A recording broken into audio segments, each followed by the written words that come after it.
और कुछ ही देर बाद राजकुमार सहदेव और उसकी पत्नी ने खुद को एक बहुत ही घने अंधेरे से भरे हुए जंगल में पाया। उस जंगल के पेड़ एक राक्षस की भांति मालूम पड़ रहे थे। वो इतने विशाल और बड़े थे।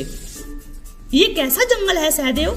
यहाँ पर तो अंधेरे के अलावा और कुछ भी नहीं है। क्या यहाँ पर सूरज नहीं निकलता? उसके बाद सहदेव और उसकी पत्नी के कानों में एक आवाज टकराई, जैसे कोई इंसान चिल्ला रहा हो। तारा, इस जंगल में हमारे अलावा भी यहाँ कोई और इंसान भी मालूम पड़ता है। हमें तुरंत वहाँ जाकर देखना चाहिए। लगता है उन्हें हमारी मदद की जरूरत है। राजकुमार सहदेव अपनी पत्नी के साथ उसी ओर चल दिया जिस ओर से वह आवाजें आ रही थी। कुछ देर बाद वो दोनों एक गुफा के बाहर खड़े थे और गुफा के अंदर जाने वाले गेट पर मोटी मोटी सलाखें लगी हुई थी और उन सलाखों के पीछे बहुत सारे लोग कैद थे।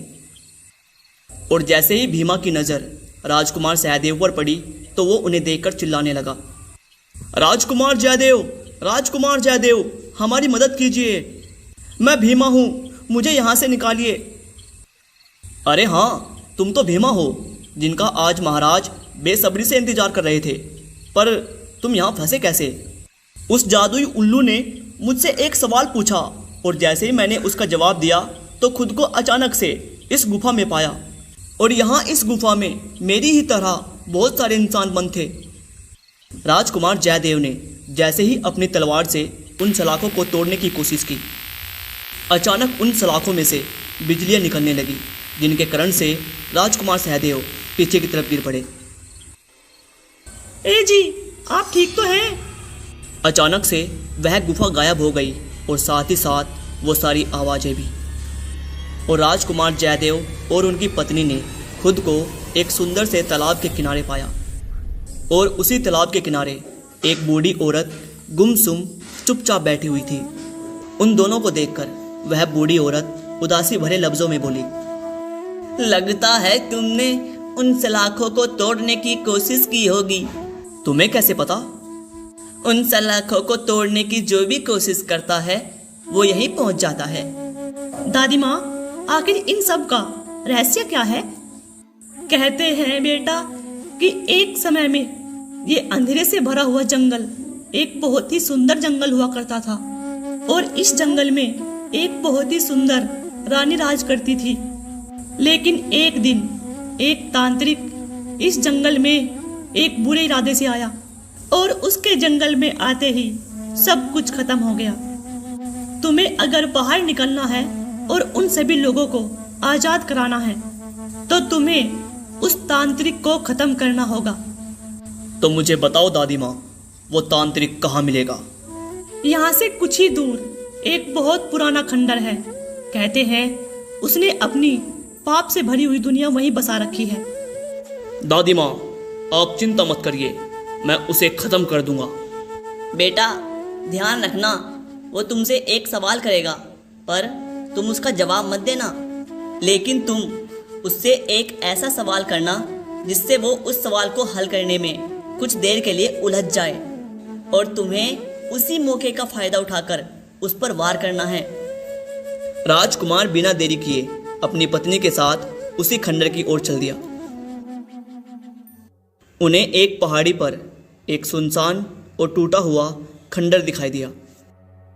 क्या हमें उस पहाड़ पे चढ़कर उस खंडर में जाना चाहिए?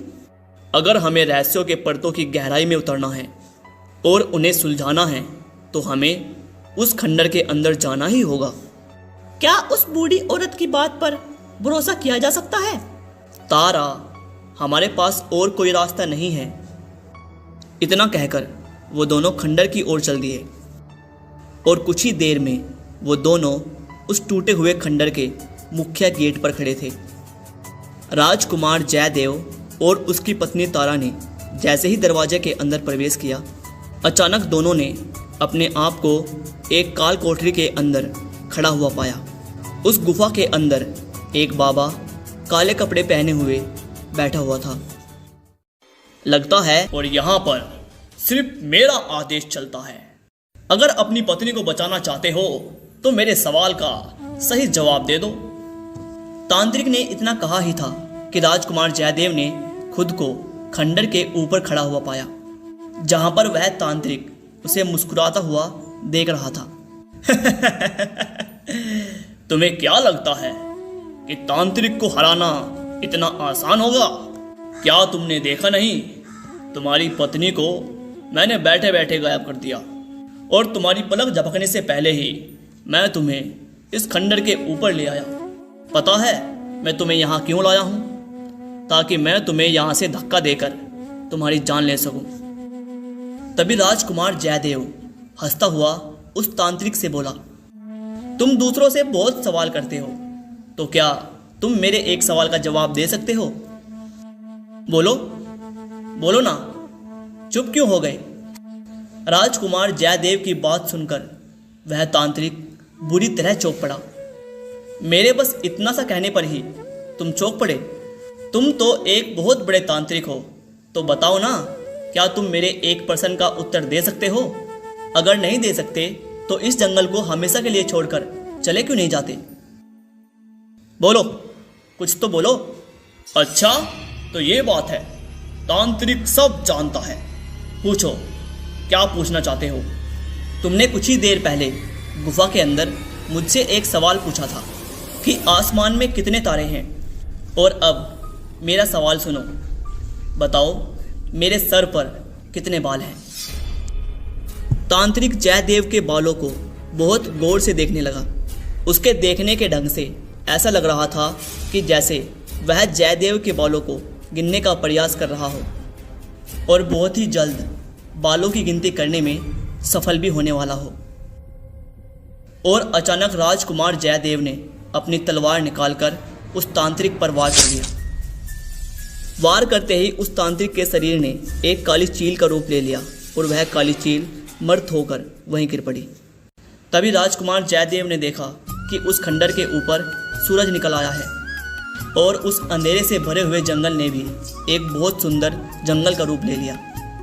अगले दिन राजकुमार जयदेव ने स्वयं को उसी नीम के पेड़ के नीचे खड़ा हुआ पाया, और इसी के साथ तारा और बाकी सभी लोग भी जो उस गुफा के अंदर कैद थे, सब आज़ाद हो चुके थे।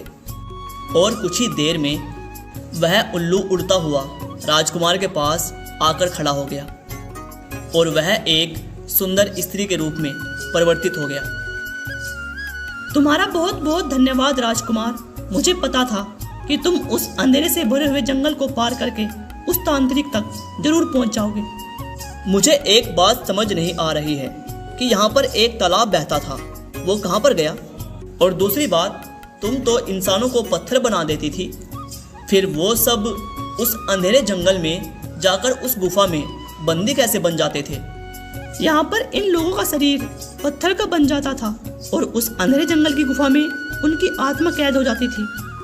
तुम्हें जो उस सुंदर तालाब के पास बूढ़ी औरत मिली थी, वो मेरी माँ थी। राजकुमार जयदेव उसकी बात सुनकर बुरी तरह चौंक पड़ा। बरसों पहले उस तांत्रिक ने मुझे अपने सवालों में उलझाकर मुझे उल्लू बना दिया और मेरे जंगल पर कब्जा कर लिया। तब से मैं हर यात्री से बस एक ही प्रश्न पूछती थी। मैं जानती थी मेरे प्रश्न का बिल्कुल सही उत्तर वही दे सकता है जिसके दिल में इंसानियत होगी, और वो तुम थे राजकुमार जयदेव। इतना कहते ही वह सुंदर औरत वहां से गायब हो गई, और सुंदर नगर में सब कुछ सही हो गया। अगर कहानी अच्छी लगी हो तो प्लीज़ कहानी को लाइक किए बिना मत जाना, और ऐसी कहानियों के लिए चैनल को सब्सक्राइब करना मत भूलना।